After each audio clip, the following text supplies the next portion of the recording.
दिनांक 31 मई 2024 को तंबाकू निषेध दिवस के अवसर पर बिहार के chief postmaster general Shri Anil Kumar के द्वारा एक विशेष विरूपण का विमोचन किया गया। इस विरूपण में तंबाकू के हानिकारक प्रभावों के बारे में जागरूकता बढ़ाने का संदेश दिया गया है। इसका डिजाइन हमारे समाज में तंबाकू की खपत को कम करने के प्रयासों पर प्रकाश डालता है। ये तंबाकू के सेवन से उत्पन्न खतरों की याद दिलाता है और लोगों को इसके उपयोग के खिलाफ अभियान में शामिल होने के लिए प्रोत्साहित करता है। Chief postmaster general Bihar Shri Anil Kumar ने कहा कि इस विशेष विमोचन के माध्यम से हमारा उद्देश्य लोगों को तंबाकू के हानिकारक प्रभावों के बारे में जागरूक करना और उन्हें ऐसी आदतों से दूर रहने के लिए प्रेरित करना है। उन्होंने डाक परिवार के सभी सदस्यों से तंबाकू के उपयोग से परहेज करने का भी आग्रह किया।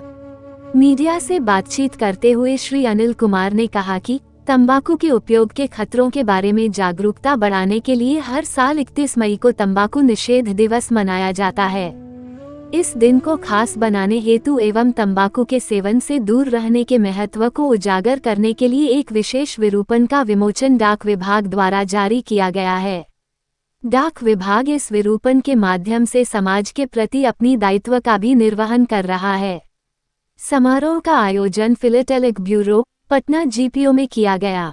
इस अवसर पर श्री नवीन कुमार, सहायक डाक निदेशक बीडी श्री मनीष कुमार, मुख्य डाकपाल श्री अनिल कुमार, उप मुख्य डाकपाल प्रशासन पटना जीपीओ और कर्मचारीगण के साथ साथ कई प्रतिष्ठित डाक टिकट संग्रहकर्ता एवं आम जनता इस समारोह में बड़ी संख्या में उपस्थित रहे।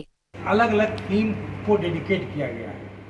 आज का दिवस 31 में जो है वो नो टोबैको डे है, यानी टोबैको का सेवन, तंबाकू का सेवन कैसे ना करें, कम से कम करें, इस पर डेडिकेटेड। टोबैको के सेवन से पूरे देश में, पूरे विश्व में बड़ी संख्या में लोग बीमार पड़ते हैं और मृत्यु भी होती है। जितने लोगों की मृत्यु कोरोना से नहीं हुई है, एक्सीडेंट से नहीं होता है, सब जोड़ करने होता है, उससे ज़्यादा लोग की मृत्यु या बहुत ही संकट में पड़ते हैं इसी टोबैको के सेवन से। और उसको कई तरह से सेवन किया जाता है। कोई खैनी के रूप में खाते हैं, कोई पान पराग में खाते हैं, कोई गांजा, भांग, बहुत तरह से खाते हैं। और ये एडिक्टिव है।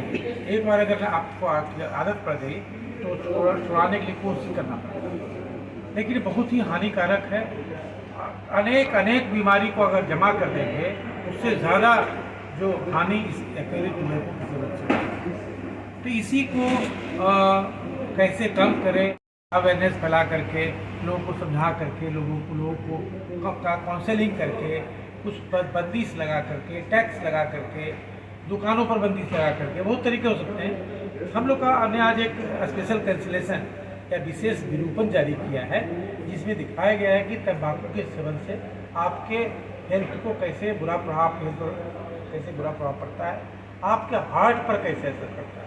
अधिकतर हम लोग जानते हैं कि तंबाकू के सेवन से कैंसर होता है, बट पूरे विश्व में के जो रिसर्च है वो ये बताते हैं कि तंबाकू के सेवन से जो कैंसर तो होता ही होता है, लेकिन हार्ट के बहुत सारे प्रॉब्लम, लंग्स के बहुत सारे प्रॉब्लम एग्रीवेट हो जाते हैं या एक्टिवेट हो जाते हैं। कई बार मानसिक बीमारियाँ जैसे स्किज़ोफ्रेनिया जो होता है, अगर तंबाकू के सेवन से, गांजा के सेवन से, भांग के सेवन से आप एक्टिवेट हो जाता है, कैटलिस्ट का काम करता है। ये बहुत ही हानिकारक है पूरे समाज के लिए, घर परिवार के लिए, देश के लिए।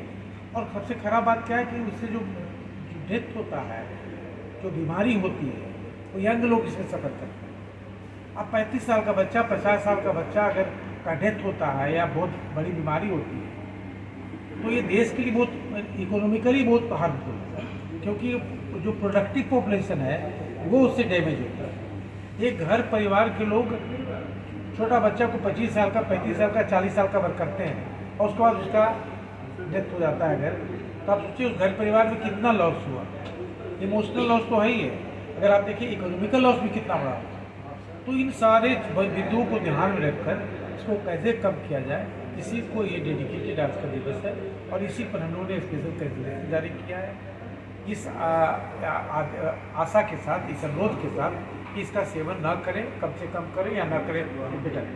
सर, तंबाकू के अलावा भी कई ऐसे अन्य पदार्थ हैं, नशीला पदार्थ है जो आज के युवा पीढ़ी यूज करते हैं, उसको कैसे रोकथाम किया जाए, कैसे? देखिए, वो रोकथाम के awareness बहुत फैलाएं। तरीके हो सकते हैं। एक अवेयरनेस है जी। दूसरा है शिक्षा है, तीसरा है कि पारिवारिक संदर्भ जो है वो बड़ा महत्वपूर्ण है। पहले जॉइंट फैमिली होता था, लोग घर में हंसी मजाक खेल कूद लड़ाई झगड़ा करते थे। अब एक न्यूक्लियर फैमिली हो गया है तो कोई किसी से बात ही नहीं करता, तो आपका इमोशनल जो कनेक्ट फ्लो नहीं निकलता। तो एक है कि इसको कैसे सामाजिक एक्टिविटी गतिविधि को कैसे बढ़ाया जाए, खेल कूद को कैसे बढ़ाया जाए, आउटडोर एक्टिविटीज को कैसे बढ़ाया जाए, ये सब तरीके जो है फ्रेंडशिप को, रिलेशनशिप को, सोशल रिलेशनशिप, ये सब पहले कितने थे तो इसकी जरूरत नहीं पड़ती।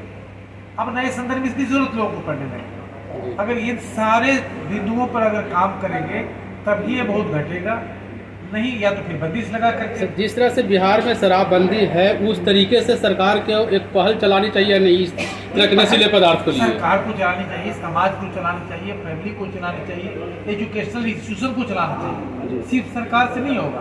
तंबाकू पर तो रोक लगा हुआ है सर कानून के तहत, लेकिन तंबाकू सब जगह मिल रहा है। अब समाज के लोगों को भी, हम सबको लोगों को भी खड़ा होना चाहिए कि अगर इस पर रोक लगा हुआ है तो खुलेआम सरेआम कैसे बिक रहा है।